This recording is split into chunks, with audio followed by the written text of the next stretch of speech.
Good evening, my esteemed watchers, and welcome to another episode of Double Dose, the variety podcast where I bring on guests from my interview podcast, Poison Points, to discuss things that we couldn't quite get to during our interview. I'm your host, Irisu. Today's guest is Nathan Ragland, the host of the Postmodern Art podcast. However, I just call him Post, as it's a nickname that has stuck around in the VTuber community since the dawn of time. Post is a very kind fellow who does his best on his own podcast to shout out artists and people from around the world to learn a little bit more about them and to give them the attention that they deserve.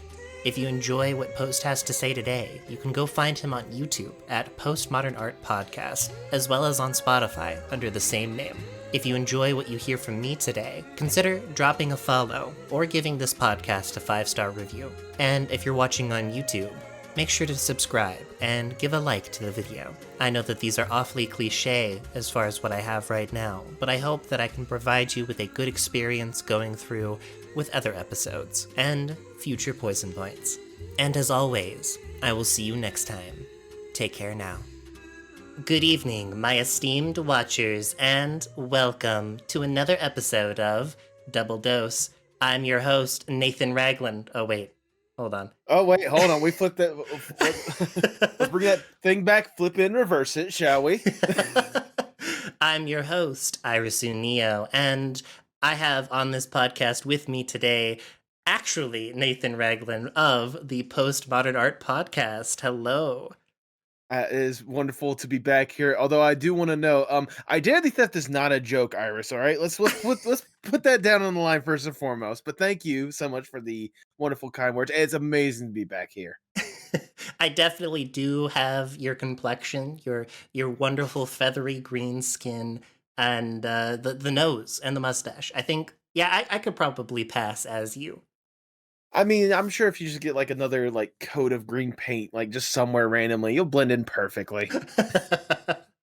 Well, as everybody knows you as Nathan, I will be calling you Post because that is how I met you. That never occurred to me before when we were doing our interview for Poison Points. And then I started watching a shit ton of your podcasts and noticed that you never refer to yourself as Post. I don't think anybody calls you Post for maybe like later episodes, but I mean to be okay because this is a thing actually when it comes to like my name being Nathan or Post or whatnot. Like I just default to calling myself Nathan on the podcast because that's just how I've always introduced myself for the podcast. But like when I'm with close friends or whatnot, especially Samuel Higgins, aka Grandpa.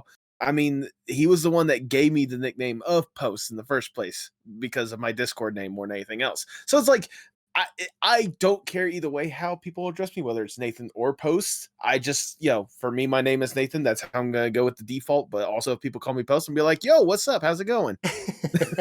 yeah, I am so used to calling you Post that like I just can't do it. I can't say Nathan. It just doesn't roll off the tongue for me anymore. And I can't just say, Nathan Post. It has to be Post on the Postmodern Art podcast. So Indeed. The host of the Postmodern Art Podcast, a podcast dedicated to giving artists who are running the world over the platform. Blah, blah, blah, blah. yeah, that really quick spiel is exactly what you do. You highlight artists from all sorts of backgrounds and directions and uh, honestly, like sizes as well. You've got a lot of big creators as well as small creators on there just so you can highlight them and show off, well, them and what they do. I mean, to be fair, especially in the world of today's art field or whatnot, sometimes obviously a lot of people get a lot of love and support for the big creators, but sometimes some of the best artwork that I've seen out there is from creators that people don't know about yet. So any chance I can get to kind of highlight incredible people and try to get them just a little bit of a spotlight on them, like that's more than what I could ask for. I mean, especially with how wild and vast the different forms of art are out there, like getting people of all different sizes like this is just creme de la creme more than anything else. Oh, yeah. And if anybody at home is a big fan of what they hear today, Post has over, 150 episodes now of the Postmodern Art podcast? At the time that we were recording, I just released my 156th episode, so Yeah. We got Fuck, I'm blanking on literally everybody's names. I do that every time I go to think of something. Senior Palo, we got Monty Moel, uh, maybe not Monty Moel for much longer. We have Fayrol, we have Sasha, and I've been stalling to remember his name. I'm I cutting was, this I, part out. well, I mean, I was gonna say like I can go on the list as well, just talking about obviously Eldridge Grandpa, Will Wood, There it the Odd is. Ones Out, and maybe a very familiar voice for you guys here at Poison Points, a particular Poison Dart Frog / Merchant Spider that you may have heard about. Oh, You yeah, know, they maybe. possibly just saying if you guys haven't, it's a really fantastic episode, and I really enjoyed it. And I sincerely hope you all take the opportunity to watch or listen to it yourselves on YouTube, Spotify, Apple Podcasts, or wherever you get your fantastic podcasts. I mean, yeah, for you, yes, but for me, no. I don't do Apple because I'm not there yet. It's Oh too no, much effort. look. Here's the thing. I don't know what you use to distribute the audio version, but I use Spotify for podcasters, and it helps me get those onto Apple Podcasts. So Oh, okay. I just learned something new, and that's what I'm gonna segue with. I'm gonna take this like opportunity to segue into well the title of today's podcast, which is what are podcasts? Why do we podcast? That's not really a title, but that is like the mission statement of here of what we're doing here today. basically, the title of today's episode of today's podcast is podcasts. Yeah. Nothing else. That's just See, the working title I have that I'm going to probably upload with is Podcasters Podcast, and we'll honestly yeah we'll roll with that one. a podcast of podcasters podcasts. Yeah, there we go. I'm gonna read my list off here of topics today verbatim, so don't worry, post. I'm still gonna go with this. We'll start with the very first point that I wanted to bring up, which was, what does podcasting do to a motherfucker? Eloquently worded, fantastic thought behind it. Magnifique. For you, post, what does it mean to podcast? I know this is similar to questions I ask on Poison Points, but what does it mean for you to be a podcaster and enjoy podcasting? I mean, for me personally, it was the way for me to best, how should I word this? It was the way for me to really express myself creatively and to really provide a fantastic voice in one way or another. I mean, obviously, as we'll probably discuss later on, there are so many different kinds of podcasts, so many different styles of how podcasting is done. But for me, doing this kind of interview style podcast, it was a way for me to let out my little bit of creativity and love for the art form in general and just kind of put it out there into the world in a very honestly a simple way, like more than anything else. The fact that anyone can podcast in a way is kind of the part of the appeal of podcasting. The fact that it is so easy for me to just go ahead, get something set up, and release out to the world like it's next to nothing. Um, I mean that's a major like I said, that's a major reason why I wanted to get into podcasting in the first place because the way that my mind works and the way I want to be able to tell the stories that I do, the best way for me to do that was through podcasting. Hmm. Now, we may have touched on this in the Poison Points interview, but Hmm. what was the turning point? When did you decide, yeah, that I'm gonna do podcasting? The point that I realized I was going to do podcasting is kind of a two-pronged thing more than anything else. The first prong was more or less the discovery of podcasts, which there was a podcast that I listened to called the Misfits Podcast. A bunch of YouTubers, most of them Aussie based or whatnot, just kind of telling simple stories or whatnot. And for the while, like that was like the basic, that was like the only podcast I ever listened to whenever I did listen to podcasts. Um, and then the other half of it was I was in a place to where COVID was a major thing. Uh, and I had been looking for some sort of creative outlet because I had been out of school for about 6, 8 months at this point, something along the lines of that. And I'd always tinkered with an idea of like doing some sort of like interview style thing because I've always been an interview person, enjoying like late night shows and stuff growing up. And so to enjoy the podcasting, to realize like what the podcasting aspect could offer, was something that really intrigued me to it, as well as seeing like online, because I was and still am an avid Twitter user. The fact that I still call it Twitter no matter what anyone else says. God bless Um, your soul.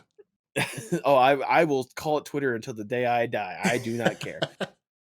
Anyways, the but like I'm looking online, and what's gonna be funny is what I'm gonna say is no different than what's going on these days. But I would see so many people, so many artists, with people absolutely loving the work and such, but no one really giving a lot of love and respect to the artists themselves. While on other occasions, certain artists really getting that respect, but they turn out to be really horrible people. And like, why do you even get that attention in the first place? So I thought that for me, if there was a way for me to highlight some of these incredible individuals that do amazing art in one way or another, then I would. And for me, again, going back to the convenience of it and obviously the appeal of providing a human side to an artist by having the sit down interview style more than anything else, is what really drove me over the edge of going forth and making a podcast.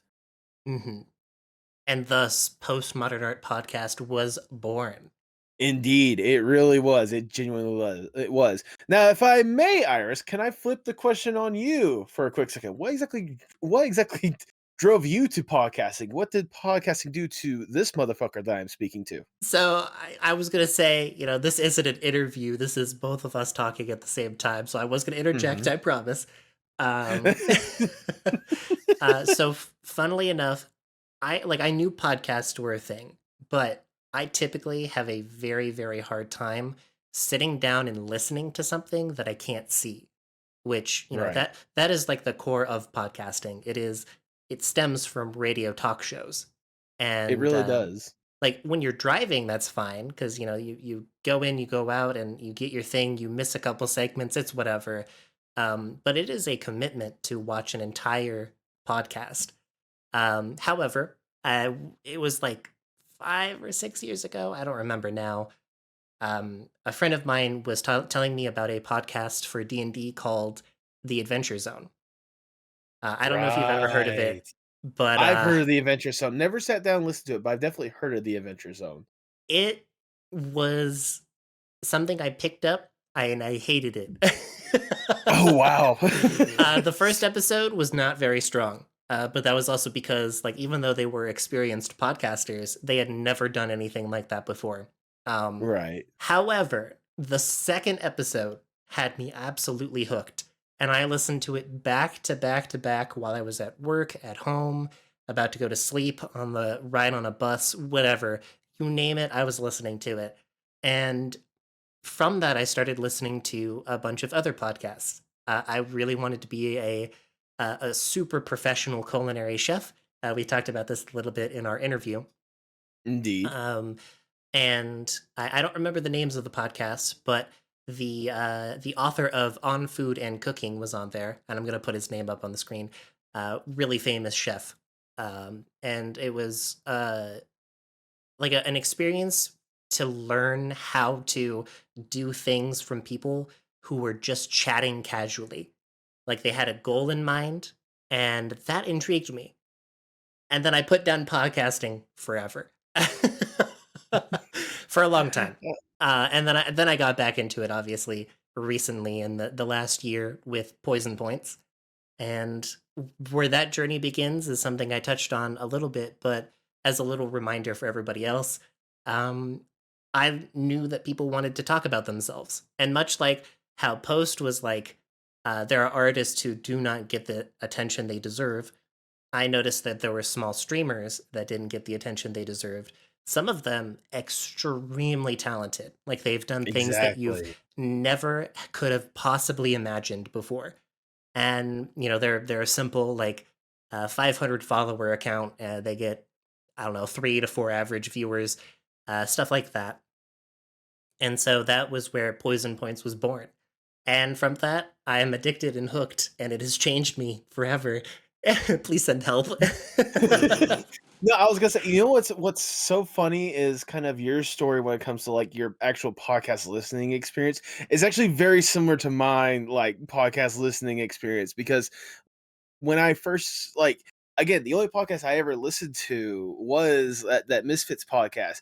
And honestly, in the same kind of way, first episode, it kind of sucked, but like you could tell that it's like them like getting together and figuring out how exactly this thing was going to work out. But then the second episode that they had is still my favorite episode from them when I did listen to their podcast.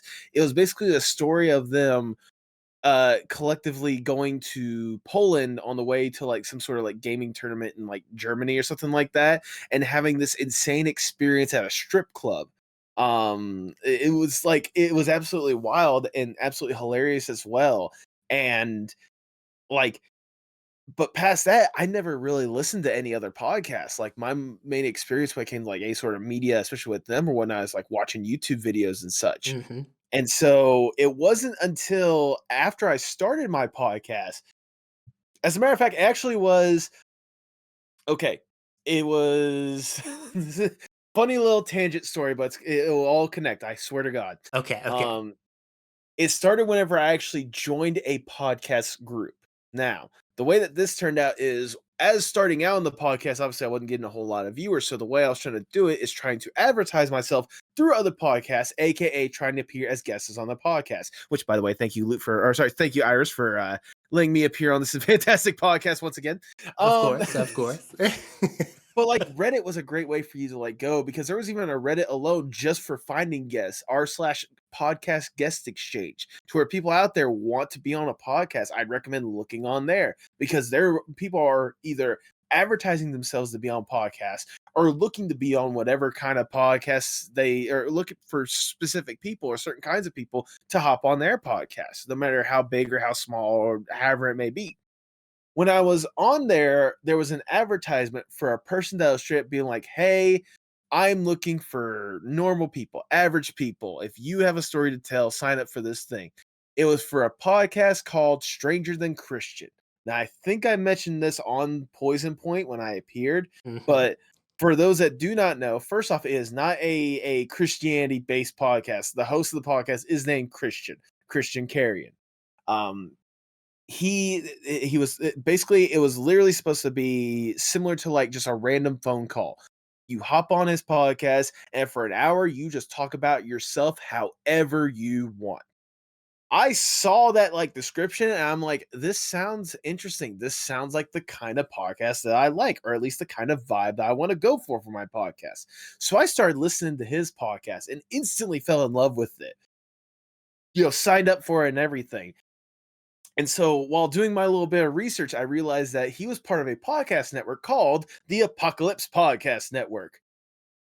Fun little group or whatnot that, seemingly came together. So I'm like, okay, let me contact the head of this podcast group and either find a way to be a sponsor for Stranger Than Christian, or hey, if possible, maybe I can join in on this Apocalypse Podcast Network because it seems like an interesting group of people. A couple emails later, next thing you know, I was a part of the Apocalypse Podcast Network. Hey, there you go. Because it was like a small group of stuff like that. Um, and the head of that group, fantastic woman by the name of Joanne Van Thine, who had a podcast called Apocalypse Now. She hasn't run the podcast in a good couple years at this point. The podcast group is not a thing anymore. That's a whole different story. Nothing bad or anything like that. It's just kind of people got busy and all that kind of stuff. Mhm. Anyways, but back to my original thing. So I was talking with her after I got signed on, and one of the things that she recommended to me is like, hey, I I don't know how often you listen to podcasts, but it would kind of help you if you just go through and listen to other podcasts, especially ones that are very similar to what you're trying to do. Maybe you can, figure out some stuff that you want to do with yours or figure out how you want to do yours differently or whatnot, but you can't just like kind of go in blindly. You gotta get kind of an idea of what else is out there. I started listening to podcasts and I've been hooked ever since. There you go. I'm not there yet, unfortunately. I still have way too many things to do in the day, and I still struggle with even if the podcast has a visual, if I want to listen to one, it's during the times where I can't watch, and it's That's valid. super, super unfortunate. Though I have been doing my best. I don't know if you've heard of this podcast before. It's called the Postmodern Art Podcast. I, Just I I've heard of it in circles here and there, but I don't know much about it. I just listened to Faye Rawls' episode. Honestly, really good episode. It really Started was. off with the senior Palo episode. That one was amazing and wonderful. And I'm trying to work my way through the Will Wood first Will Wood episode because they Mhm. got Will Wood on twice. Can you believe Yes, that? I did. I did.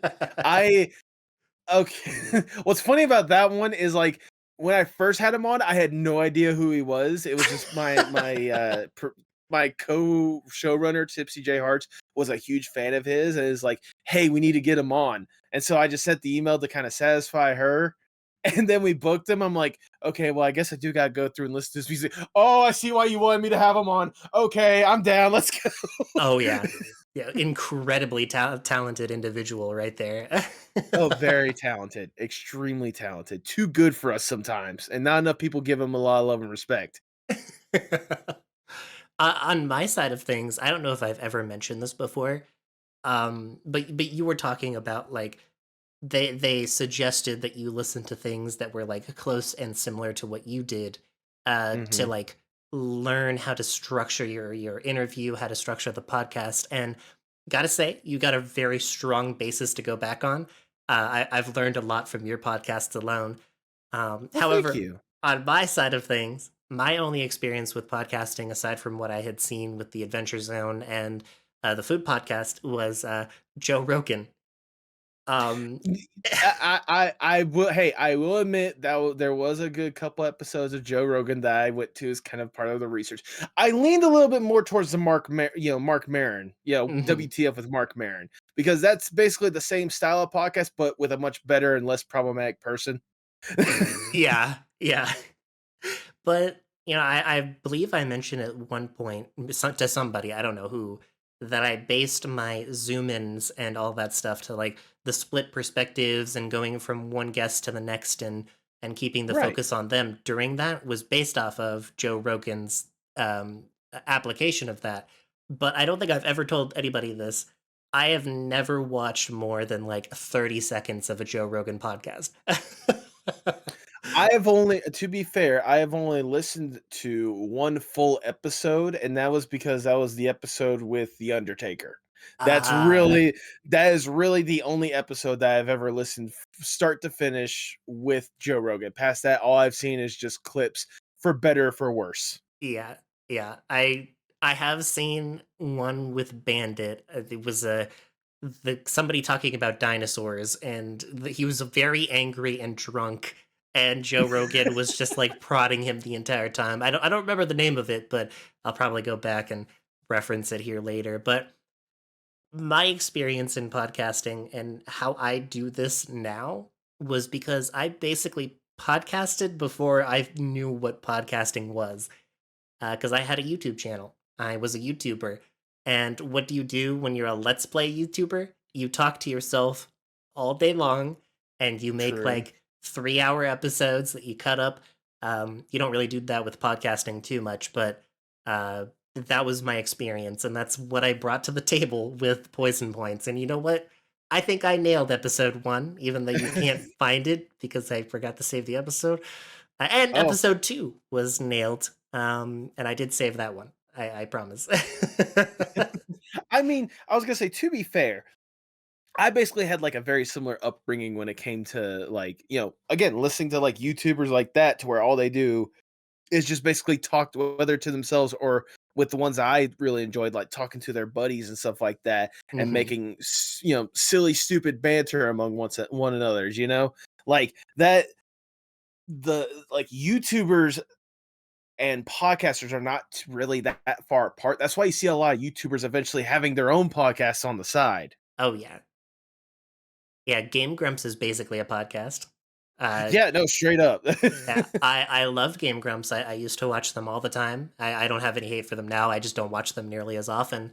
Right. That was like one of my big inspirations to even do Let's Playing when I was younger. So, um, to answer the question though, what does podcasting do to a motherfucker? Would you say that it has improved your life in any way? It For me personally, with my podcasting experience, I feel like it has. Because for me, it has allowed me to make connections with people I would have never been able to make a connection before is open my eyes to all sorts of different kind of artists and all sorts of different kind of people that I may have not even given much of a second glance to without doing the podcasting. And it's really helped me in a way. It's really helped me understand community a lot better because being a part of community and kind of starting to slowly gather your own kind of little community of really close friends that you've met through certain things like this, it has really improved my life for the better. I genuinely do not know where I would be if I did not have the podcast, because like where I was before, like I had like my people I went to college with, but then I had just gotten out of college and I barely keep in touch with a lot of them as is. You know, I could be buddies with people at work, but especially with my workplace, with how our turnaround rate is, I wouldn't know them for too long. I'll tell you that much. Um, so like being able to have this place to where I could have a wide reach to people, people that I wouldn't have never even thought about in the first place, and really get an opportunity to cultivate that and really meet some incredible people of all different walks of life all over the world that even 5-10 years ago would have blown my mind to even consider having connections like this to people. I would say that has definitely improved my life. It has definitely done a great work for my life. Hmm. Yeah, and on my end of things, it has also improved my life, but in ways that I really didn't even consider. Because Oh, I have met a lot of people and I've met a lot of VTubers, and that was something that I expected. Like I knew I would meet somebody new almost all the time, and they would right. surprise me. But the thing that I didn't really think about was when I wasn't doing it, I was like craving it. Like Mm. not to create the content, but I was craving to learn more about people, the knowledge that comes with it.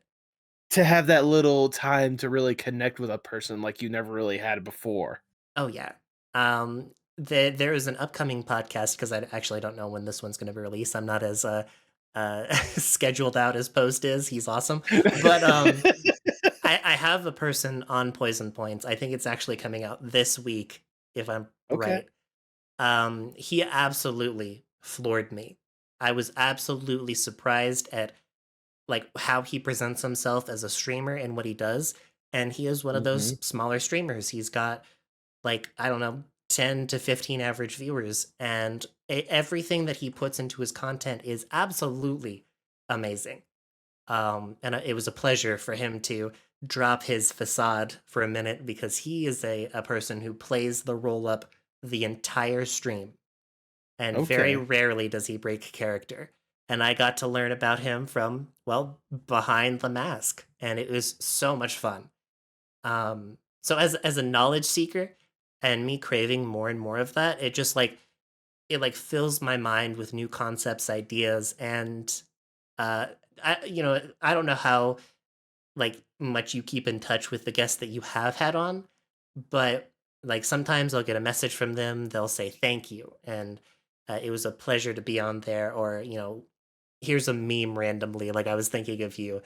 So the connection is like always there. Oh, it really is. Like, for me, it varies from guest to guest, because there's some people that, like, this is no shade against the guests themselves, but it's like they've got a lot going on in their own life to where, like, the connection with me is just kind of it's there, they're grateful for the opportunity, but then they move on with their life. Hmm. There's some, and I mean, I still try to keep up where I can here and there, like wishing, Merry Christmas and all stuff like that. But again, life moves on. There are some people that I'm still, keep up with regularly. If there's like a common interest that I know that we have together, whatnot, I'll share something with them, more or less like just, a silly little like meme or something along the lines of that. Or like for some of them, if they really need it, if they need to help out, I'm more than happy to lend a helping hand wherever I can. And then there's some people that after I've had them on the podcast, they've become basically my best friends, and like, the some of the closest people I've gotten to know.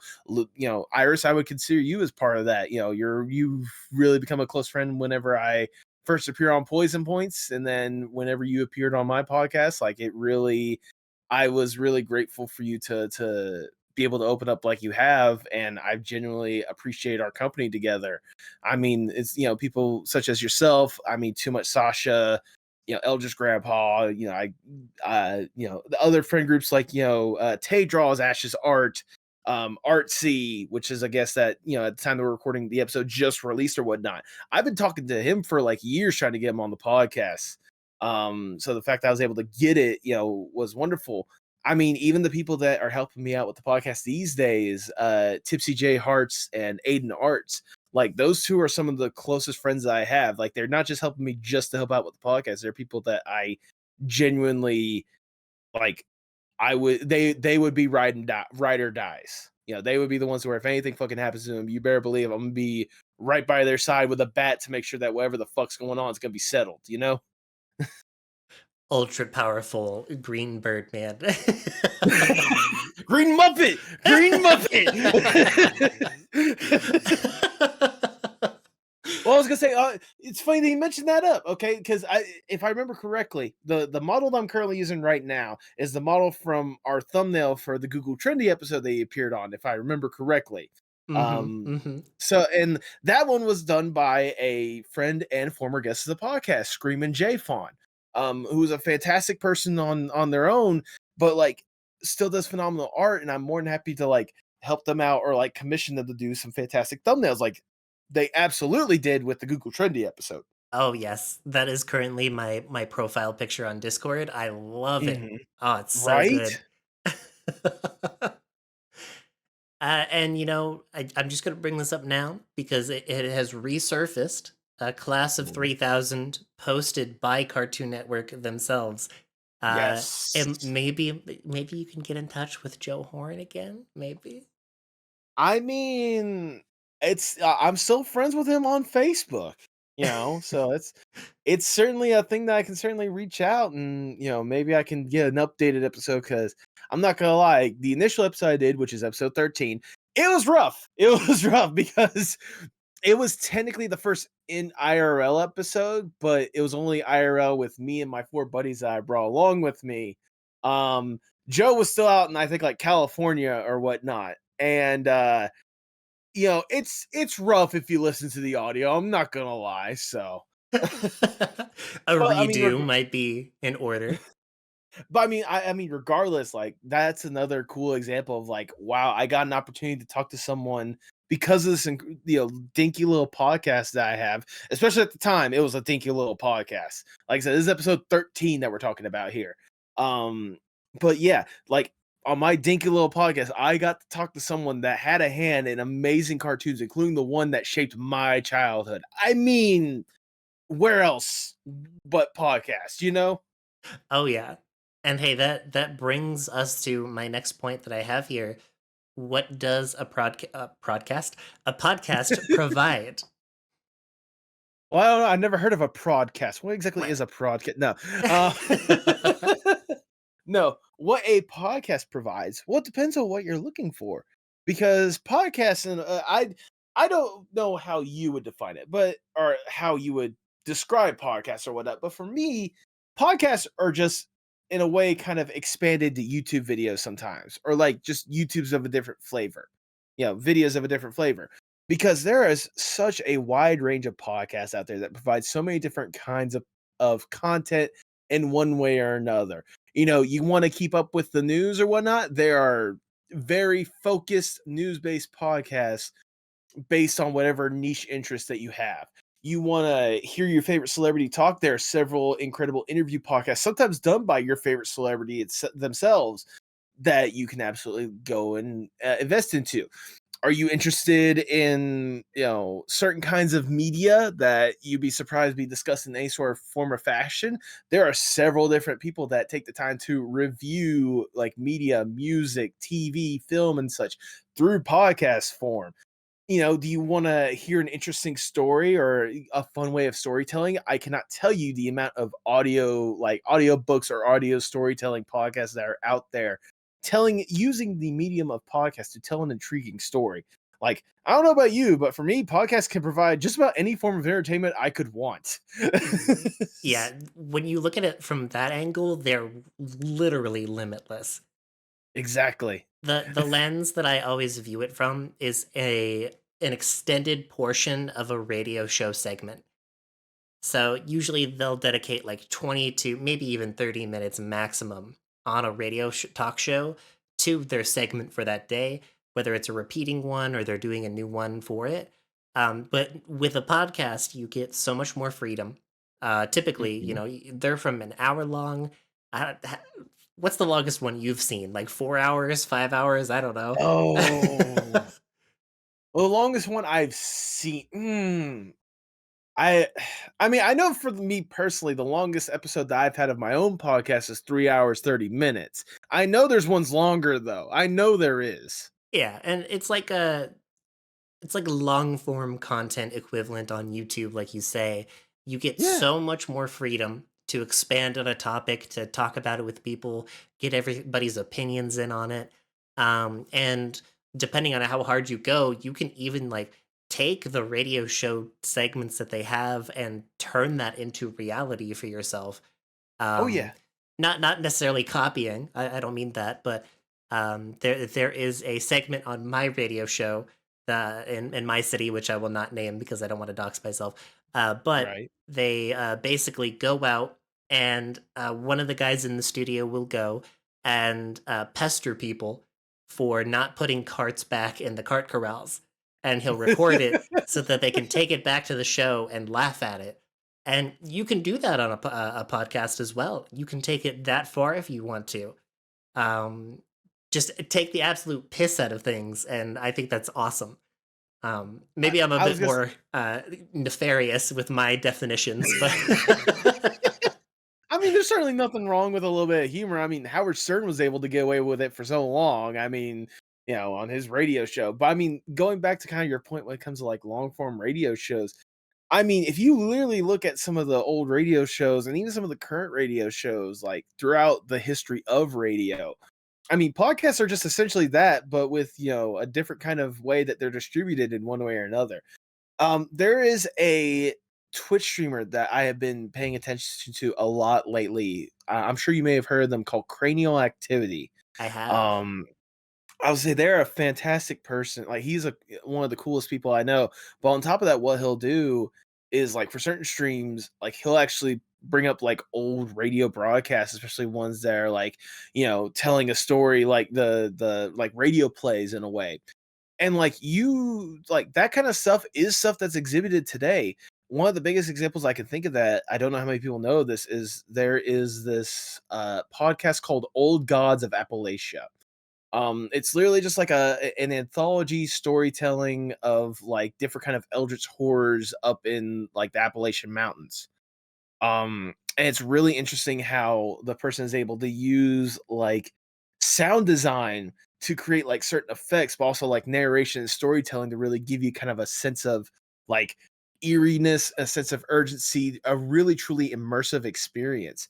I mean, the fact that stuff like that is able to stand through the test of time from the days of radio nowadays to the medium of the internet and however people listen to podcasts and such is a true testament to how incredible podcasts can be, considering the fact that they're able to expand on some of those earlier concepts. Hmm. And you even have those informative, like, I hear it all the time on the radio, but I don't check it out myself because it's not my thing. But the murder mystery podcasts, like what happened with this, the Exactly. untold stories, the this happened to this, and then you get exclusive interviews with this person and that person who was there, all in their advertisements, of course. But that carries through from probably one of the oldest radio, no, not the oldest, but the most daunting one, which was War of the Worlds by Orson Yes. Welles, to the point where everyone thought the world really was ending. He had that much of an impact on everybody listening in. And nowadays, you might not follow or not fall for it, but that just goes to show the test of time has like kept everybody's attention on these things. I mean, you may not fall for that one in particular, but you can't tell me there isn't like a certain viral video or a certain thing that a person doctors to the point to where people were like, there's no way this thing actually exists or whatnot. Like, do you remember like what was it? Like sometime either earlier this year or late last year when everyone thought there was actual proof of aliens when it was actually like a sculpture in like Mexico or something like that. Mm-hmm. And it was just a cake, right? Yeah, something like a sculpture or a cake or something. Yeah, the most recent one for me, well, recent, but it was a couple years ago as well. The banana spider. The The banana spider. Yeah, it was a viral video of like somebody like was looking at a banana and it started to like bubble a little bit, and then it just like kind of there's like a claw that goes through the seam of it, and a spider comes out like very naturally and all that stuff. And it was on the news, like it was covered by media, and it turns out it was just for somebody's like art project. It was an animation project to put CGI on something, and he confused everybody. Oh. Everybody believed it. I believed it for a long time. I was terrified of bananas. I hope that person got an A+ for that work. I mean, They definitely did. But, we talked about what a podcast can provide for the viewer, but what can a podcast provide for, well, the podcaster? And we touched upon it just a little bit earlier with our connections that we have. The networking is impeccable. oh, I absolutely. if you can manage to land somebody and, like, like, work with them, get a day scheduled, get a even just an hour's worth of talking in, that can impact people, even the person you're interviewing for a very long time. Just make sure to give your best first impression, hopefully. Uh, I don't know if you've ever had a bad interview yet or a bad, podcasting moment, but, um Uh, I plead the fifth. Um, the hidden, episode 0 that we'll never see, or episode well, no, negative that 1.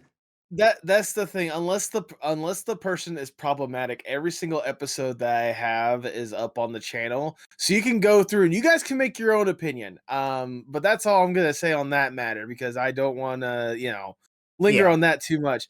But to go back to like your question, at least when it comes to like I mean, obviously when it comes to as a podcaster, which is funny that I finally get to say that as a podcaster. No, like like networking is definitely key more than anything else, especially for like the kind of podcast that I'm doing. I cannot tell you the amount of times I've been able to like get a guest that I wanted on the podcast because a previous guest that I met was like, "Hey, yeah, I know this person. Do you want me to ask them if they want to appear on the podcast?" Yes, yes, please. I mean, that's obviously a big one, and like also as well, kind of a thing that kind of illustrated back to the listening to podcasts, whenever I first was in the podcast network, for me as a podcaster, it provides me more or less like a template to figure out how I want to work on my own craft. Listening to different kinds of podcasts, different ways of storytelling or different kind of interviews or whatnot, it both allows me to kind of understand like how this approach is interesting or why people are really going forth with this approach and really go forth and try to reintroduce that or reinforce what I'm doing with my own podcast. The example that I gave earlier was the Stranger Than Christian podcast. I was just looking for an opportunity to network with other podcasters more than anything else.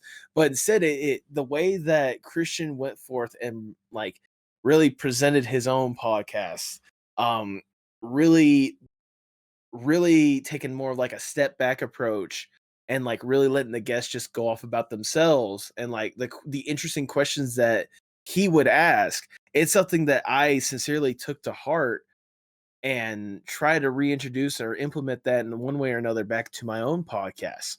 I mean, Christian, I'm not lying when I say Christian Carrion is truly like the podcaster I model myself after. If you guys really want to understand why I'm saying that, either listen to his old podcast, Stranger Than Christian, which he has since stopped doing that one because he has a incredible new opportunity working with Buzzer Blog and the was it Strong Museum of Play for a podcast called "Tell Us About Yourself," conversations with game show contestants.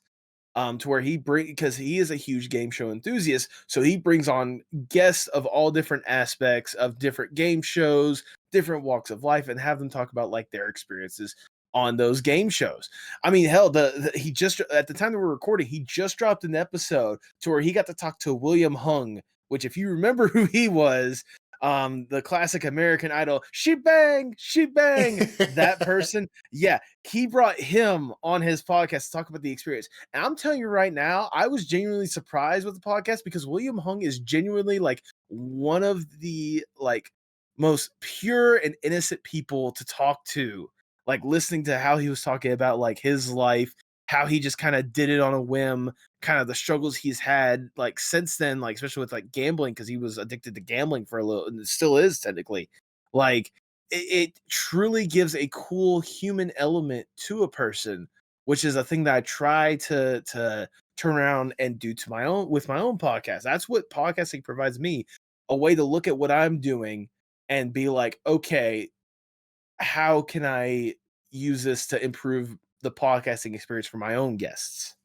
hmm And you got the flow. Like I when I'm listening through and I'll nitpick specific episodes because that's what I'm like ready for. And you know what? Everyone at home, you should do that. You don't have to watch from episode 1 to the most recent Yeah, episode. you, Because you do not need to be chronological with my podcast. I can tell you that right now. If there's a certain artist that you're interested in, like start with that episode. Or if there's a certain kind of art that you're like, I want to learn more about it, start with like the playlist I create on YouTube based on like that kind of art or whatnot. Like there is no need to start from episode 1 and go all the way to episode, 5 da da da. Or Mhm. 150, 156 or whatnot. Go in whatever order you want. Exactly. But watching your podcast, you always start off pre-introduction. You're just having the chat, you're having a good time, and then something sparks like the next step, which is your intro to the Postmodern Art podcast. And it's a good way for everybody, especially the one like the listener and the interviewee, to like loosen up, relax, get out of their shell a little bit so they're not stressed and worried. And it like changes the whole mood for your podcast. I'm very to the point. My whole thing is intro. I do my icebreaker questions. I do the lore, and then I hit him with the hypothetical theoretical. That's the only break that everybody gets. I don't know why I'm like that. It's just the way that I do things, and I'm not very like aside from the small Joe Rogan influence, I'm not very influenced by other people.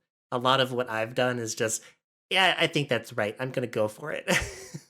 I mean, that's another beautiful thing when it comes to podcasts. Like sometimes there's a million different ways to interview someone. There's a million different ways to talk about a certain topic.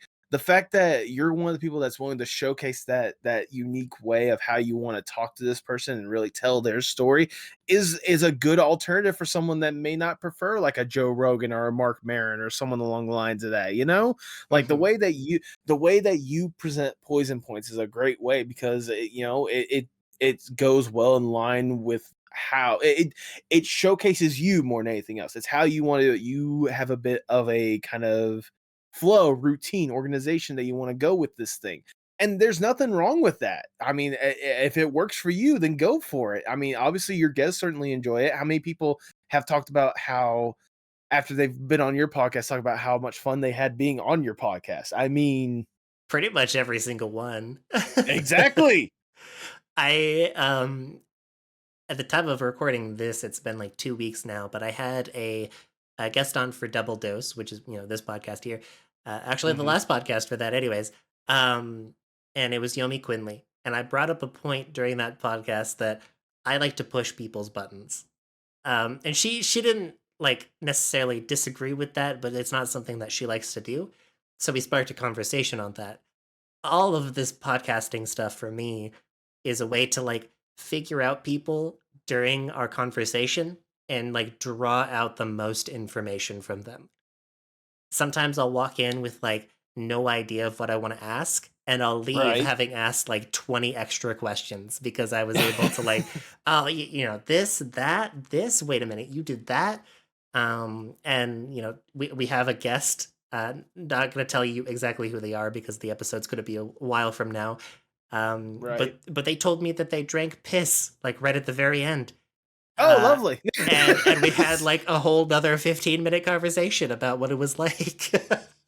Well, I mean, like, I love when episodes of the podcast, especially with my podcast or whatnot, I love it when it goes along with that. Like, you kind of have an idea what you're going to be talking about, or and like, you have like a couple things, but you're still unsure how it goes, and you're just blown away with how the guest kind of surprised you with this little nugget of knowledge and how much you can expand on it. I mean, we certainly experienced that with talking about culinary arts whenever you appeared on the Postmodern Art podcast. I mean, it was a cool experience, and I was definitely invested to hear more about that. You brought me back into the culinary world. God damn you. I'm so desperately trying to run away, and you made me like cooking again. I mean, I'm sure that I don't think you ever really run away from your love. It just kind of goes dormant, and then something like reheats it. Yeah. Funnily enough, that same podcast that we had with Yomi, I had an actual food metaphor, and it was the consistency of content, which can be provided here with podcasting. You want to stay consistent. Um, Hmm. my metaphor is all content creation is like recipes in a restaurant. Recipes are the standard for how a restaurant operates, and it's okay to tweak them a little bit. You tweak your recipe Right. for the better or for the worse, for costs, or fuck it, we'll throw in that ingredient. But at its core, people will come because they remember what that food tastes like. It left a lasting impression on them, and if you change it too much, then it's not the same thing that they had. They might not stop by as often. So you're constantly tempering everything that you do. And I know for the both of us, our content hasn't really like changed. It might have evolved in terms of the questions that we ask, and like how easy it is for us to do it with little prep or more prep. I certainly do the least amount of prep possible, and I still manage to get by. But Hmm. it's all experience that we have. We've refined our recipe, and we're Oh yeah. continuing to refine the recipe. Um, I was gonna say also as well, like not only that, but like little things as well that may not mean much, but could be something that people remember in the long run, like presentation for a little bit. Like for example, for a fun little fact, for the first 30, I want to say 31, 32 episodes of the podcast or whatnot, did not have my animated intro. The little intro that starts off the podcast, the little fun little music thing with the nice little like UPA 50s-esque like little animation stuff like that, did not have that at all because I didn't think it was ultimately necessary at first. But then I had an artist by the name of Fasado, fantastic artist, definitely go check them out. They're a animator, and they've done like compositing work for like Hasbin Hotel, Hell of a Boss, and stuff along the lines of that.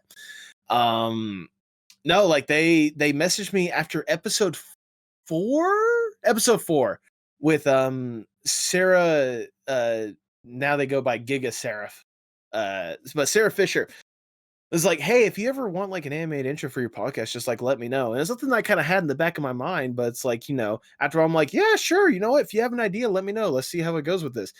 Presented me this idea, went forth and animated it, put it at the beginning of the episode for episode 32 or 33, and I've just kept it ever since because it's a really good aesthetic. But like ultimately, like I could get rid of that tomorrow, and like yeah, it'll probably be missed, but like the main core of the podcast, the interview aspect with incredible artists talking about themselves, is still gonna be there, and hopefully that's what people come back to more than anything else. mhm. Yeah, that's to break my like own little character here and the discussion itself. I still don't know what I want to do. I'm like not in terms of like exactly what my content is, because I bring someone on, I ask the questions, that's my job. But Right. I want to present myself as a horror streamer or a horror creator. That's like my main goal. But that's hard to do in these situations. I'm not very scary right now. I'm not creepy. I'm just chatting. I'm just a silly little gal. Well, it depends on it in the similar way to like different podcasts can be presented in certain ways. Different kind of horrors could be presented in different ways. It might not be like the big pompous, like jump scare, Pennywise or some, BS like that, Pennywise, Freddy Krueger, Halloween stuff or whatnot. But like you could provide, you have done a good job when it comes to some of your horror aspect, providing like a good, like creepy, eerie, existential dread esque kind of horror more than Mhm. anything else. Yeah, I just like I can't translate it to poison points and double dose very well because I feel like to do that, it's like there's got to be a lot of things that I talk to the other person about. They got to be okay with me like taking the attention away from them for a little bit, and I don't like doing that. It's a podcast ultimately, both of them really, that are about the other person because you're my guests. I want to make sure all the attention goes to you and not just me. With that being said, yeah, we'll throw a jump scare right there.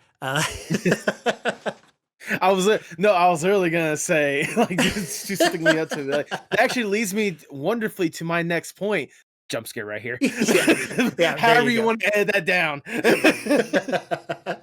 Perfect, perfect. Well, we just briefly talked about this and how we got started. But for anybody at home who wants to know exactly what to do to start a podcast, Post, how do you start a podcast? Well, I think the first thing you do in order to figure out how to even start a podcast is figure out what exactly your podcast is going to be about. I mean, because keep in mind, just like any sort of content creation that's out there in one way or another, there's probably a million different people that have probably thought of a similar idea but have not go forth and executed it. Or maybe they have, but the way that they present it is different than the way you want to present it. Go in there with kind of a general idea of what you want to do, what you want to talk about, and how you want to present it. I mean, if it's just as simply as you and your friends want to get together and talk about certain things, that's perfectly fine. It's not going to be for everyone. That's another thing. When you're starting a podcast, always go in with the frame of mind that it's not going to be for everyone. Not everyone is going to watch it. Not everyone's going to love and appreciate it. But that is not your priority when it comes to podcasting. Sorry, ooh, sorry, ooh, sorry. I had a little burp or something like that right there. That was horrible. Anyways, if you need to edit it out, I can go back just a little bit. But no, um, always go in with kind of the mentality that it's not necessarily for everyone else. You're just presenting it to everyone else because this is something that you truly love and appreciate. And that's the key thing they need to emphasize on. This is something that you are going to go in, love, and appreciate no matter what. Mm-hmm. You are going to, this is your idea, this is your love, this is your passion. Go forth and talk about this. If you want to talk about like different kind of scenarios that you would book wrestling matches or wrestling events, go forth and talk about that idea. If you want to have your buddies chat about your experiences in college or whatnot, go forth, present that idea. You have to go in with at least something, because if you're just kind of going in there and being like, hey, so this is my podcast. I've been thinking about this one. Actually, no, I don't think like there's only so much that people are going to be invested in when it comes to that kind of situation. And even Confidence. then, the what? Confidence is key.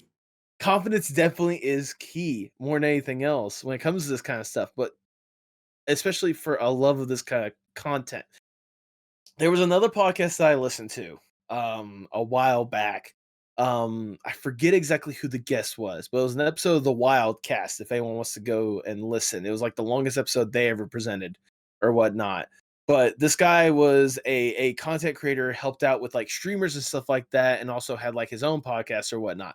And one of the things that walked away listening to the episode, there was a time where he was talking about his own podcast, and he was like, there's a certain point to where like I couldn't even go back and listen to my own episodes. And that was whenever he had kind of an epiphany of like, wait, if I'm not enjoying my podcast, what is anyone like? Does anyone else even enjoy this podcast? Like, how is anyone else gonna like it if I don't even like it? So in his mind, he kind of changed it and rearranged it, like kind of shaped it up to be the podcast that he wanted first and foremost. Like the podcast to where like he can go back and he'll listen to it, he'll be like, yeah, no, this person's awesome. I love hearing what they're gonna talk about. I should donate to this guy.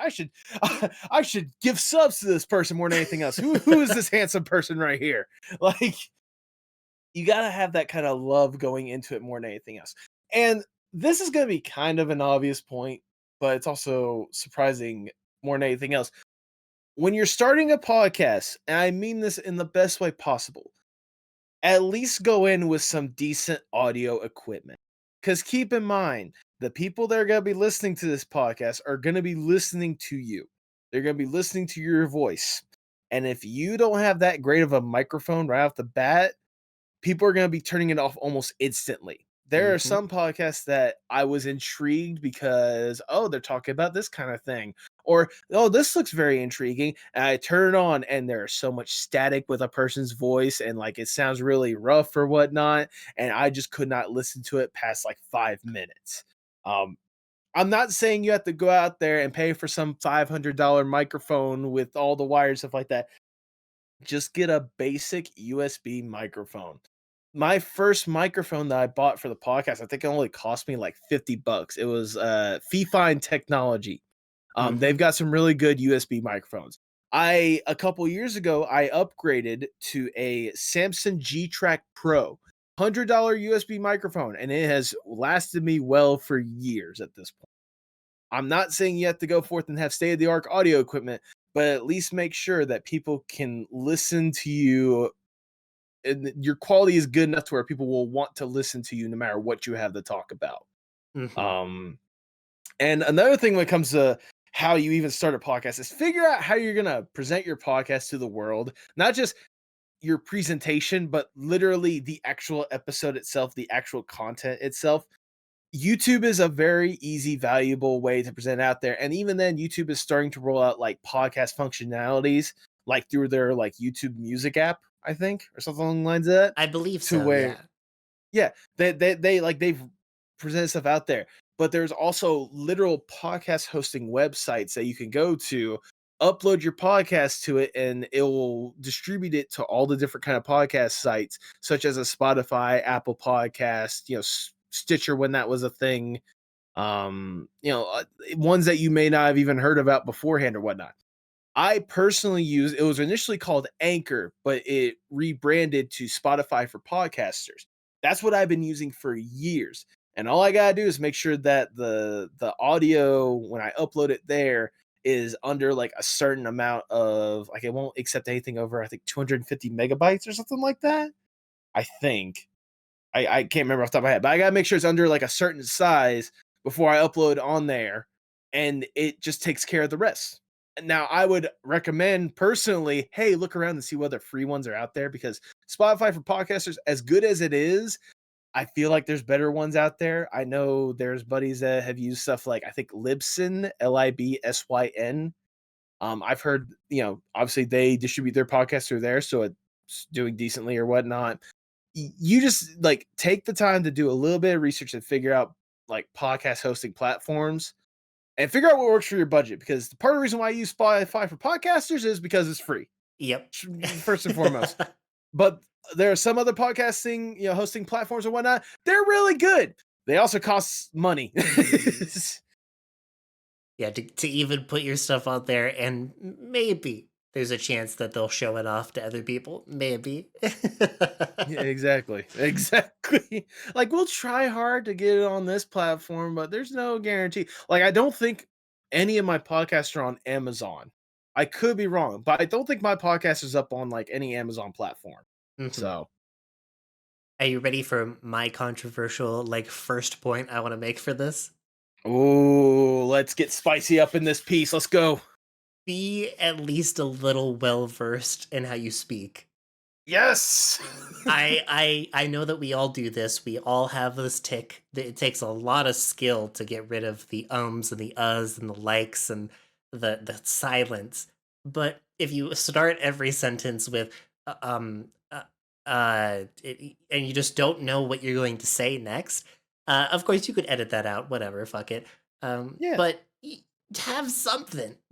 Know what you're talking about. Be confident and have that energy going in because if you sound like you know what you're going to say, then more than likely people are also going to believe you. I know that that Yeah. sounds really bad, but I have heard some people like actually believe what I say, even though it might not be entirely true or I'm not well informed. And it was just because of the way that I delivered it with such confidence. And it sounded like I knew what I was doing. I mean, you really do provide a good bit of confidence with what you're talking about.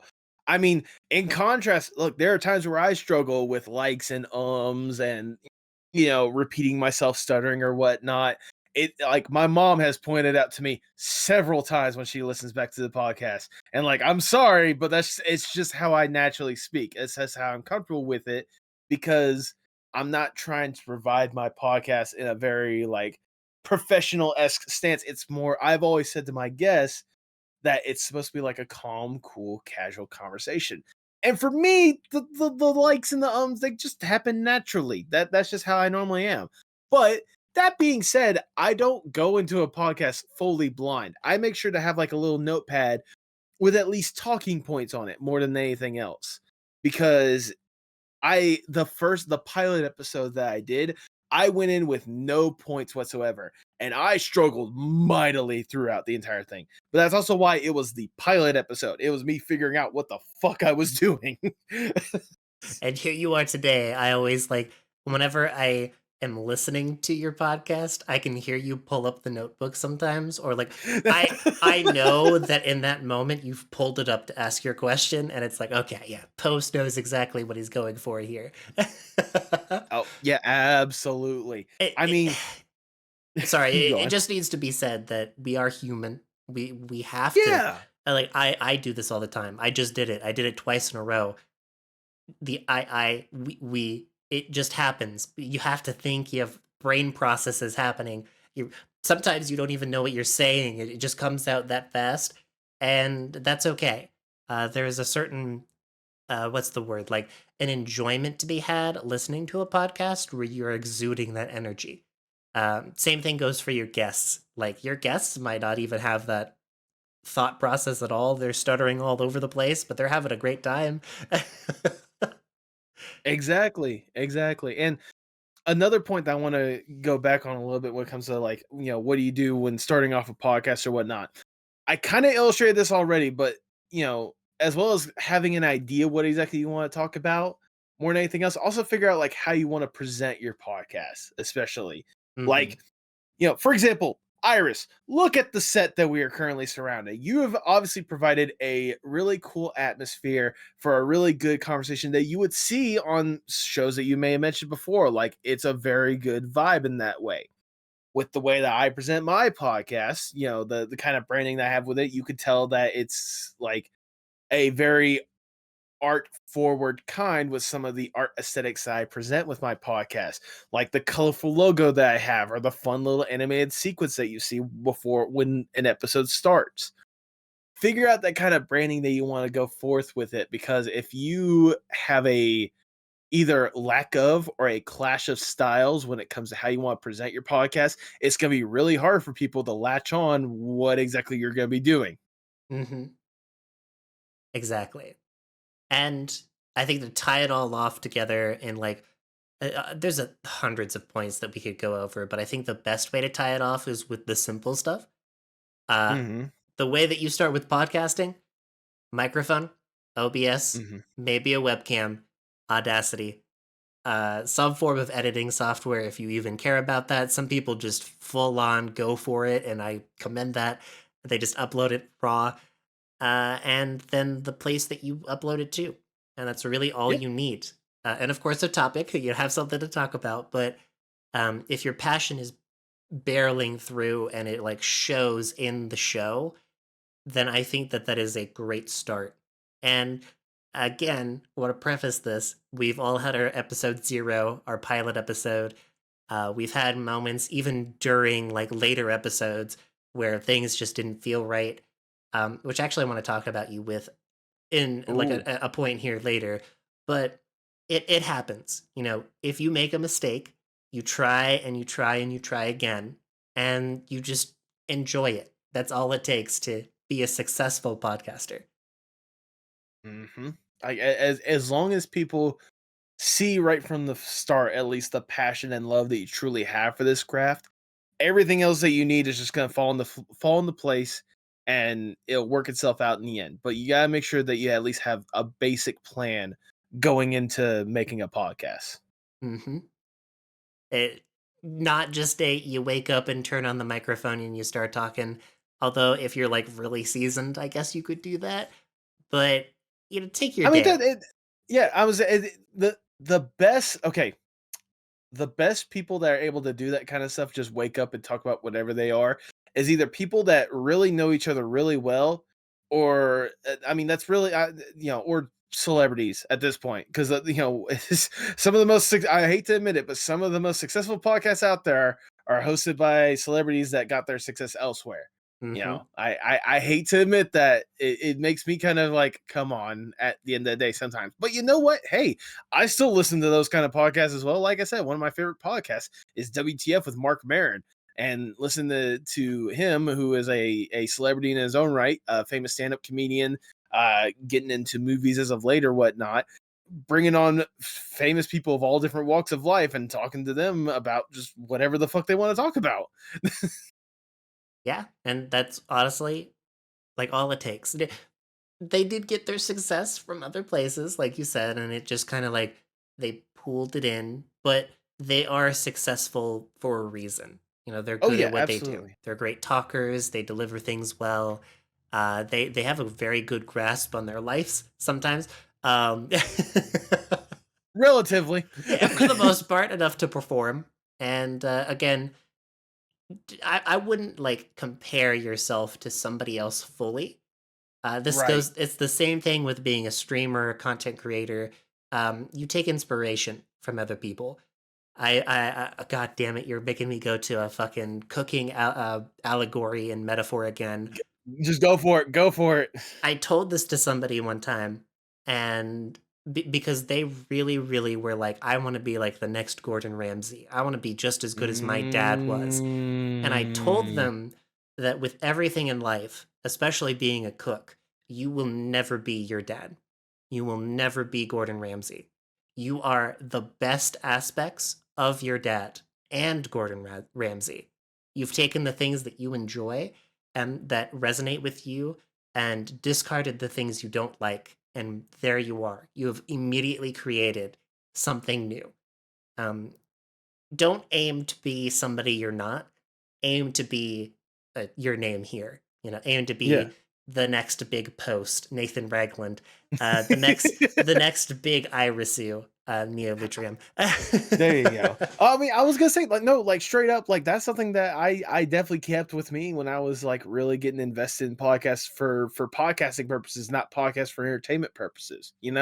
Like the names that I've listed before, like the Mark Maron, like a Joe Rogan, like Christian Carrion or whatnot.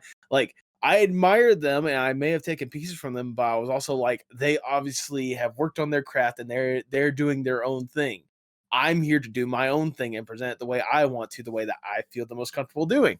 hmm Yeah, you are as a human being, you are a literal stew pot of a person.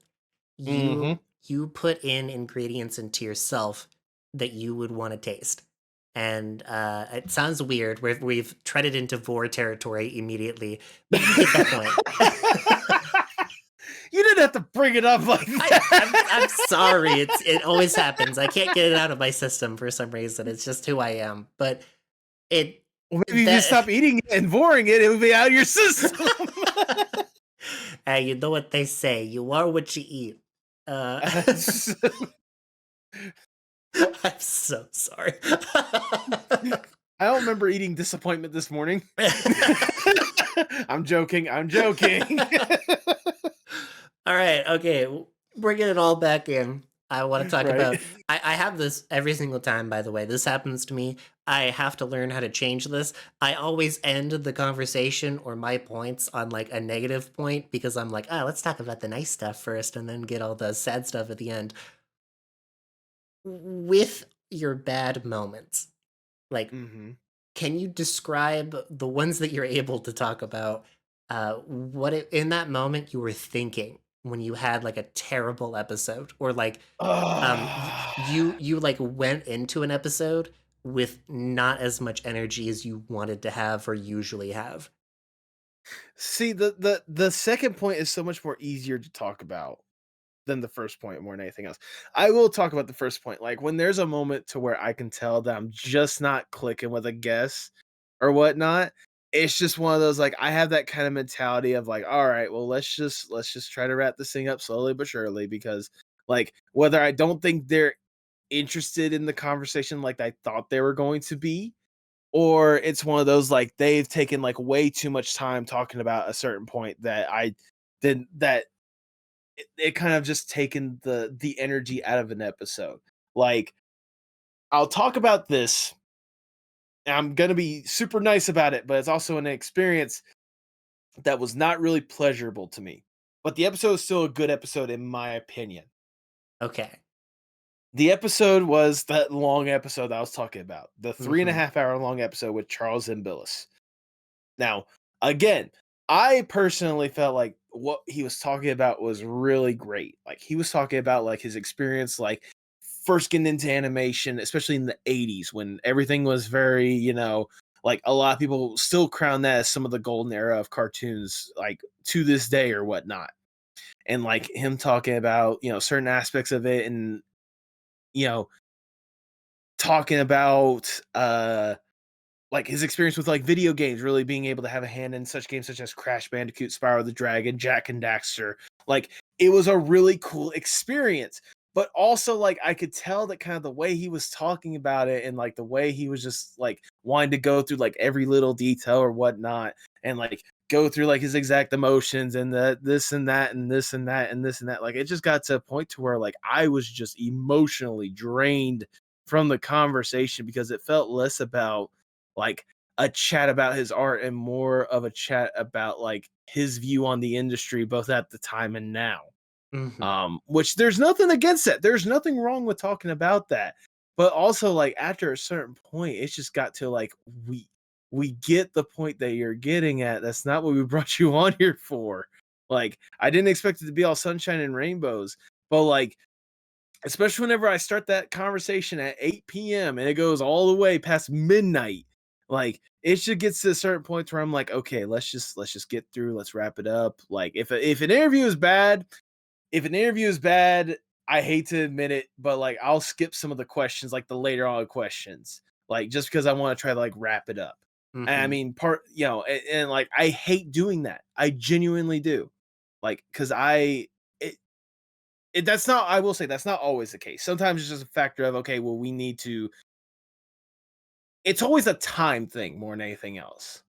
That's when I like for me personally, it's kind of like a bad moment in recording a podcast because I feel like that it was not planned out adequately on my end. Now, that's not always the case. Sometimes it's just a case of like they had something planned afterwards, and either they didn't realize that our conversation was going to last that long, or like they got onto a tangent talking about something that, a little bit more in depth than I had anticipated or whatnot. Mhm. And there's some episodes where that, there's nothing wrong with that whatsoever. And I respect that, but it always feels bad to me whenever I'm like, oh man, I gotta hurry this thing up. That's that's whenever it's like a moment that it's just like it feels bad in an episode because Mhm. you've seen how long episodes can go. You know how I like to like an episode flow or whatnot. It just breaks that flow almost immediately for me, and I feel defeated in a way. Mhm. Um, but I mean, like even then, like with those episodes again, like not all of them are bad, and more than anything else, like the conversation is still really good, and the stuff that we talked about is stuff that I really do love and appreciate and cherish talking about more than anything else. um I mean, past that, I mean, the only time a podcast situation has ever really gone bad is like technical stuff. And when technical stuff happens, that's out of sight of my control for the most part, you know? Mhm. Like either an internet's being laggy on my end or the other person's end.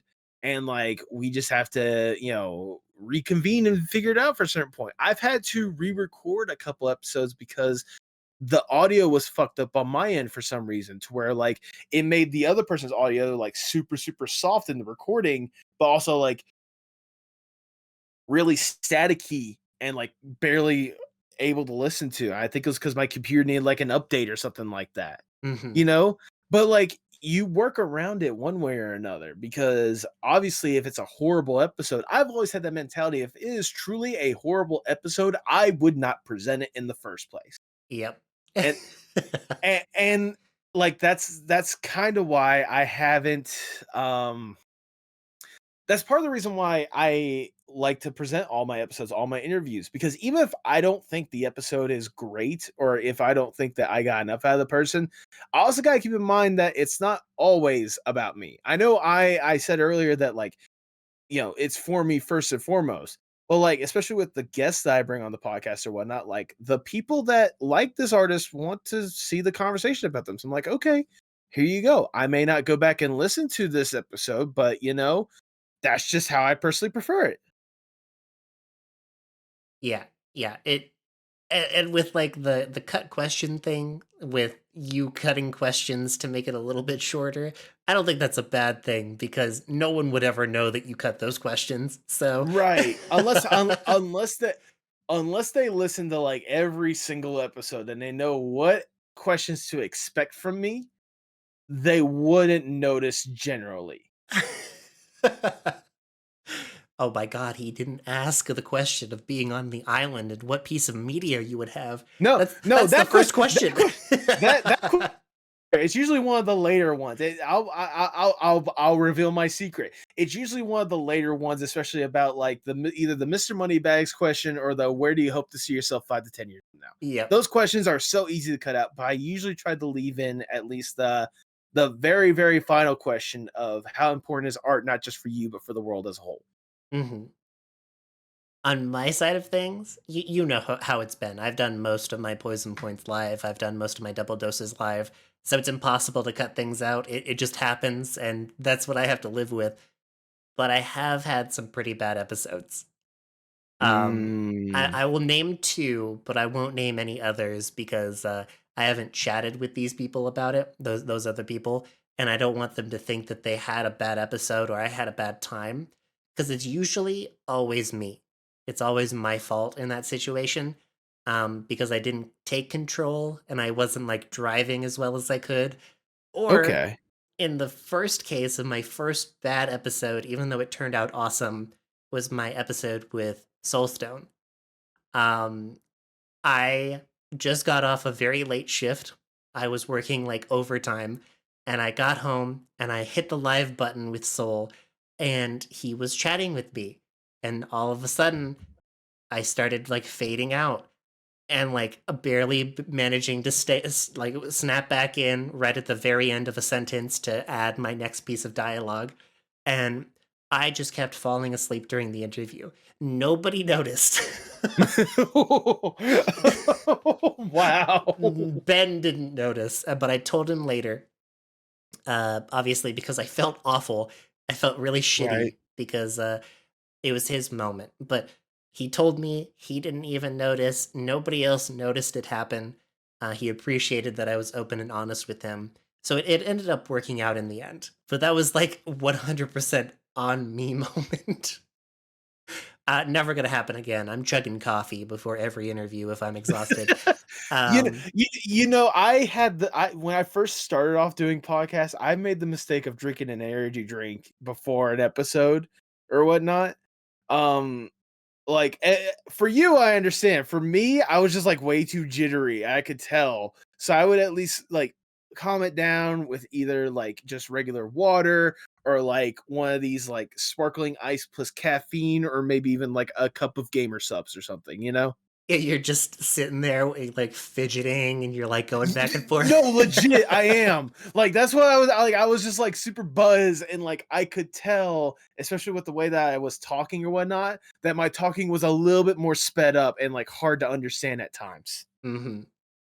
My second horrible experience, but it was like still I still consider it my fault because I really should have cut it. I had a guest named Citrus Catastrophe. He has put down VTubing and content creation for now, so I'm going to talk about this with confidence. I had what I like to call a bit for every single interview. My bit pertained to the guest involved. So if it was like with Ben, I asked him to voice a couple characters, and then I would voice characters, but I was actually just taking clips from a video game, right? It was funny. It was supposed to be goofy. For Citrus's bit, I told him to compose a short song for me. Mm. So the interview ended at an hour and 45 minutes. I didn't end stream until 3 hours and 30 minutes because I didn't have the heart to tell him, like, hey, can we cut this? Like, can we stop? I sat there and I listened to him tune the song, and I felt so bad. I've never felt worse in my whole life with that. Like, even worse than falling asleep with Ben, because like or Soulstone in this case, because Ben Soulstone, whatever. It was just like I felt like I had the least amount of control. And you're not supposed to be the one fully in control because you have a guest on and they get to Right. say their own thing, but you gotta be the one that gets them to the destination. Yeah, like this is our philosophy. Like, we share this philosophy. yeah, I was gonna say, I think I mentioned this on whenever you hopped on my podcast, the Post on our podcast. But like again, we're not exactly driving the conversation. We're like the one in the passenger seat with like the map being like, okay, this is cool, or like let's head over this way, make sure we don't like run into the Grand Canyon or something like that, you know? hmm And like the other times that I've had poor experiences, it's been I just cannot click with the person, or sometimes I feel like I thought I understood the energy going in, and then they're very shy and they don't talk, and it's one word answers. And I need to do something different to like break the ice again. Because sometimes I get really shy people on who start out really great and then they start to crack towards the end, and that's what the hypothetical theoretical has been for. Um, it just breaks the tension because, by golly, is it hard to talk for a long time, for many hours, and present the best part of yourself? God. Yeah, you understand the pain of forever being the happy host, and then you have your one bad moment, but you can't show it. but but anyways, all right.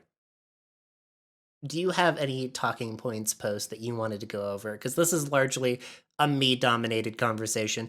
I came up with the points today, but I know that you're my guest. So, was there anything that you wanted to touch upon?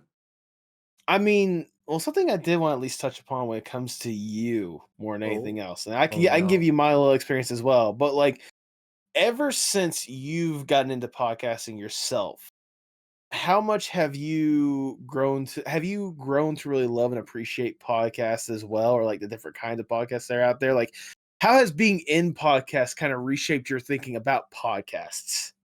Um, Honestly, I went from a place of, yeah, I could listen to this right now, or nah, I'm not feeling it, to I wish I had more time to listen to all of these podcasts that exist because there's a lot of cool ones. There really is. There really is. I mean, I guess that's kind of a benefit that I have with the place that I work at because, we're not supposed to have, earbuds and stuff like that, but everyone has earbuds and no one really cares. And certain fact, I'm spending like long, amounts of day just like more or less riding around and, listening to podcasts or whatnot throughout the entire day. Like, it's perfect for me. So I get to have that opportunity to listen to all the podcasts that you want to have the time to listen to. And truly, I cannot emphasize this enough how incredible and awesome like many different kinds of podcasts are out there. I mean, like once I was kind of more or less how should I word this? Ever since I got invested like trying to figure out different kinds of podcasts or whatnot, I've just been exploring all sorts of different kind of podcasts, and I began to enjoy podcasts less as a podcaster and more as an audience member, as a consumer, as someone that truly just does love podcasts. I hmm mean, the amount of podcasts I can show just love alone right now. I mean, right now my absolute favorite podcast is one called Telehell, which I don't know if you've had a chance to listen to or if I mentioned it to you, but I recently had the host of it on the podcast. I want to say in December, think it was December. I had them on December, and like they basically talk about like the worst TV to ever premiere or to ever see the light of day. However, the way that they present it is so absolutely incredible because they really embrace the telehealth theme. So they have like the burning embers in the background, like it's in hell, like the echoing voice and such. Like the fact that's supposed to be like a torture, emphasizing like the 9 different layers of hell that each subject goes through or whatnot. Like they really do a fantastic job like presenting that. Um on the completely different end of the spectrum, Go Fact Yourself is a game show podcast that I absolutely love, to where they bring on 2 different celebrities, have them talk about stuff that they absolutely love that they're not like known for or whatnot, and just quiz them about how much they truly love that stuff, including bringing on an expert, aka someone that is very famous in that field that they absolutely love, so that they get to nerd out like other people would nerd out about the guests themselves or whatnot. Really cool stuff like that. Lions Led by Donkeys is another good podcast I listen to where it just goes through the different kind of follies of armies throughout the world, like throughout history more than anything else. Talking about like how people in military situations were some of the biggest dumbasses to ever walk on the field, past the fact that they were fighting for something stupid, Uh-huh. like or like different things of like figures. Like I never thought I would enjoy a story about the final days of US President Andrew Garfield. But whenever you hear the ridiculous circumstances and like the people that they had involved in his final days or whatnot for President Andrew Garfield, which next to no one ever thinks about, you feel bad for the guy, but you can't help but laugh at how stupid the situation is, considering the fact that at one point the doctor that was in charge of it was only in charge because he was there for the surgery after Lincoln was shot. And he didn't do anything. Like he like whenever Lincoln was shot, I mean, he didn't do anything. He was just sitting there. And because of that, he got the job of being like, okay, you're gonna help the president of the United States get better, and it did not end well. Um, like the fact I could talk about like different kind of podcasts and like that, I mean, it just showcases like it led me to truly love and appreciate podcasts like I never would have before, you know? Mhm. Um, so I could not, like it blows my mind how wide of a range of podcasts are out there. And like I kind of emphasized at the beginning or whatnot of like what podcasting does to a person, it made me appreciate podcasts a lot more. It made me appreciate like the kind of craft that goes into an episode or goes into a podcast, even the simple like talking ones or whatnot. You'd be surprised, like, what people could talk about. Like, just think off the top of my head, another podcast I like or whatnot that I love religiously is freaking Ridiculous Crime, to where they go through on every Tuesday and Thursday, and they emphasize a story of someone doing the most silly and ridiculous crime possible with little to no death like possible. So let's talk about like robberies that went wrong, or someone blowing up a casino or something along the lines of that, because of horrible instructions, or like how the Ferrari name, or how the like the Jacuzzi family or whatnot was actually just full of a bunch of crooks or something like that, like it I guess the long and the short of it, because I'm just rambling at this point or whatnot. But like it's really cool how getting to really be in podcasting has really made me love and appreciate the work and effort that really goes into a podcast, because I think there's a stigma with some podcasts that's just a bunch of white dudes sitting around a microphone talking about whatever is going on. And trust me, there's a lot of those podcasts out there. I'm not discrediting that stereotype. I'm just saying look past surface level. There's a lot of incredible people doing a lot of incredible work with podcasts. Oh yeah. The both of us should start up a new podcast. We'll call it like fucking podcast points, and we'll interview podcasters specifically. We'll get them on the show. That's what we'll do. The both You of know us. what? You know what? You joke about that, but I have heavily debated starting a podcast where I bring on other podcasters to talk about their podcasts. I have heavily debated doing that at some point. Make it happen. Let's do this. Now, I was gonna say, if I could, I would listen to far more than I have right now because with my work situation and where I'm at, even if I had like a good pair of earbuds and could walk away from my station and wasn't interrupted all the time, the internet is like the roughest part because I'll even be listening to your podcast and mid sentence it'll just go, and so what do you and it just stutters I and I stutters, I and I'm know like, I know ah. that pain. I know that pain so much because with the warehouse that I work in, it's like so wide that there are certain parts of it to where like the internet is crappy to where if I'm not already playing a podcast in a different part of the warehouse beforehand, it will get super slow and laggy in that part of the warehouse. Yeah, come on, make the internet better for podcasting. I have to listen to something here. I'm doing research, damn it.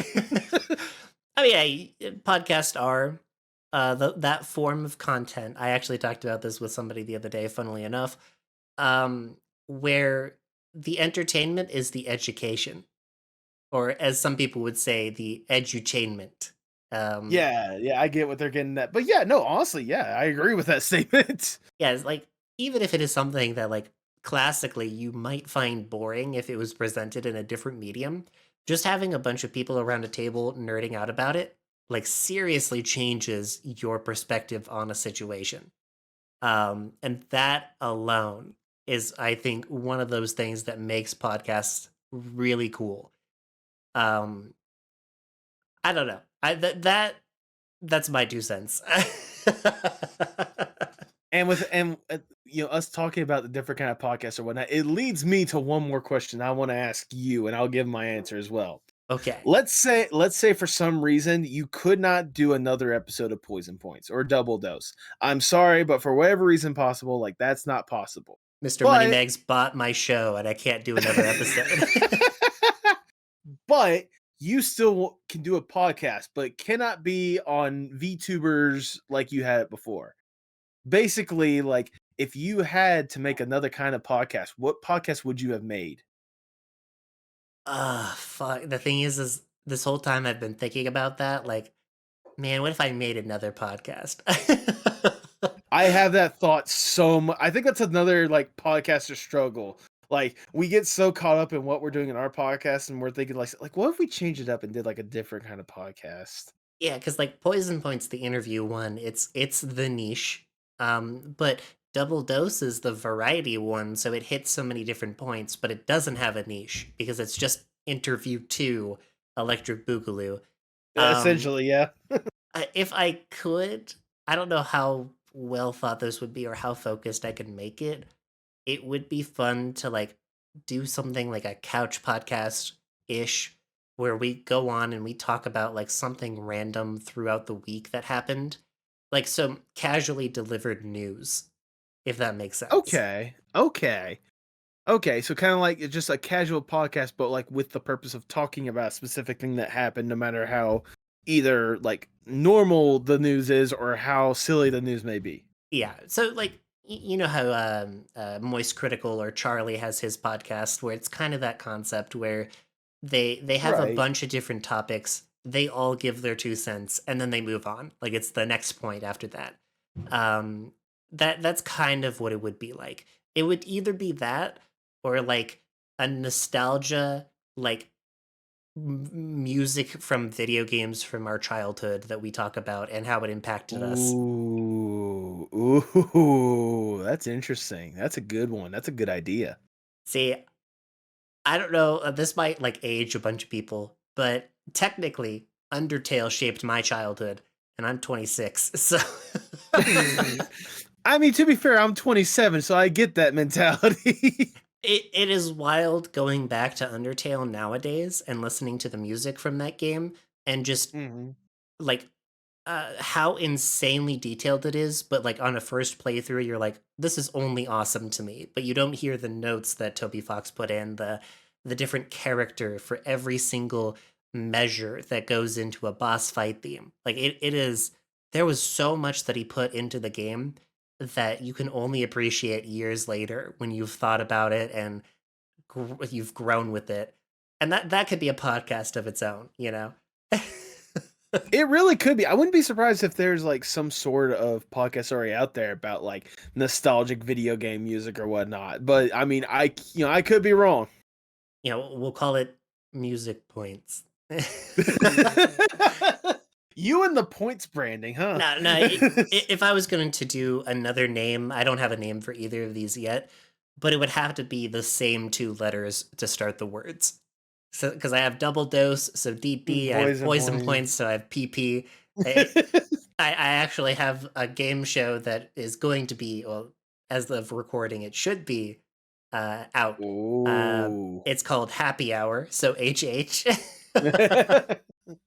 It never stops with me. I don't. That one wasn't even intentional. So so will the couch one be just like couch conversation, CC or something like that? yes, CC.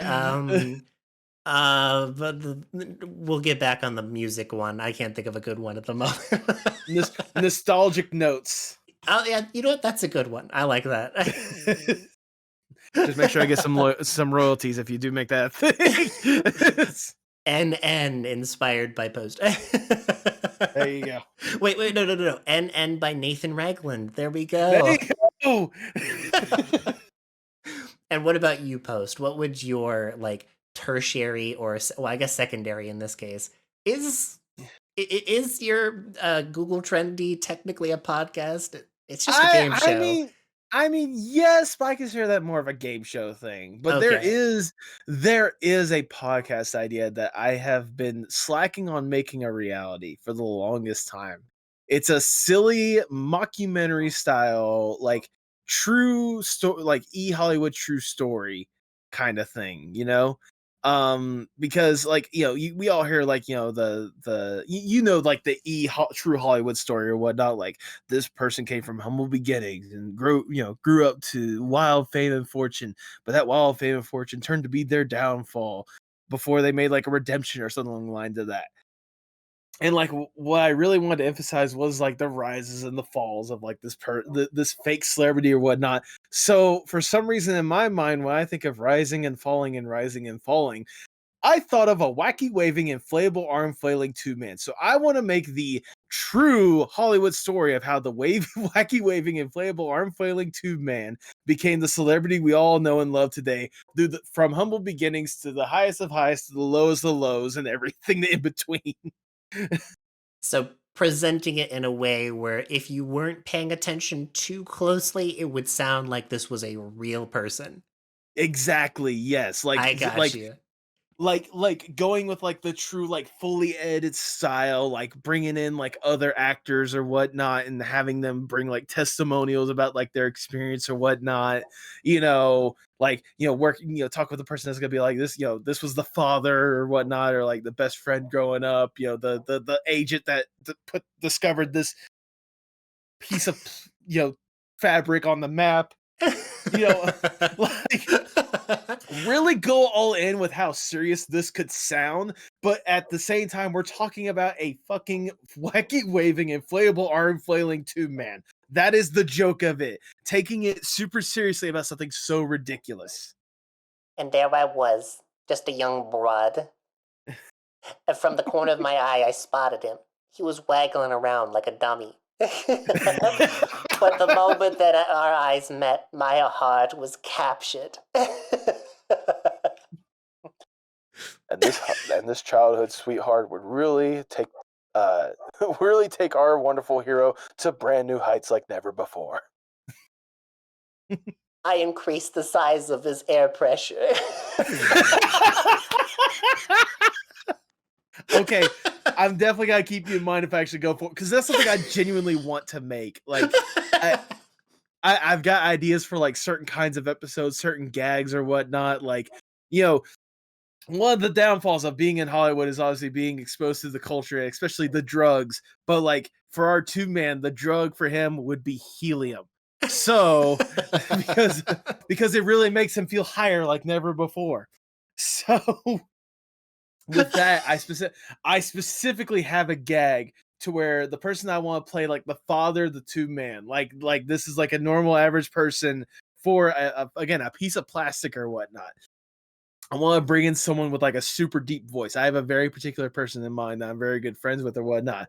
I wanted to talk about like, it was really sad to see my son really go through that struggle, but I can't say I fully blame him. I experimented with helium back in the 80s. Like this deep voice, and you're thinking, how would his voice sound on fucking helium, Yes, we need to see this show turned into reality. Get on it, Post. I know, right? I've been slacking hard on it. Well, I mean, those are also scripted, which is like a type of podcast that we didn't even go over either. The fully Yeah. scripted ones, which Oh we yeah, might there's we a might have lot. to save for another time because my phone's about to die, and also we've been talking for about 2 hours on this. This is a good length. Yeah, no, this is a really good episode. I'm glad I really got the opportunity to talk about podcasts and stuff. So thank you once again, Iris, for bringing me on and letting me chat my ears off about something I love. Of course. And thank you, Post, for being on this episode of Double Dose. I will do what you always do for all of your guests, and I'm Oh. going to stop talking and I'm going to let you shout yourself out one final time. With that, hello everyone. You've been listening to me the entire time. I am Nathan, aka Post, host of the Postmodern Art Podcast, the podcast dedicated to giving artists who are wowing the world over the platform they deserve. You can check out the podcast on YouTube, Spotify, Apple Podcasts, or wherever you find fantastic podcasts. If you want to keep up to date with what we're doing, check us out on Twitter, Instagram, Blue Sky, TikTok for future updates and guest announcements. Several fantastic stuff. Plus, check out our merch shop on fourthwall.com. The best way to figure out where that is probably go to one of the social media links and find the link there. I highly recommend you check out the incredible merch because it goes directly to help me out, especially with funding, for example, thumbnails and such. Thank you so much. Hi, I'm Iris. All right, that's the episode.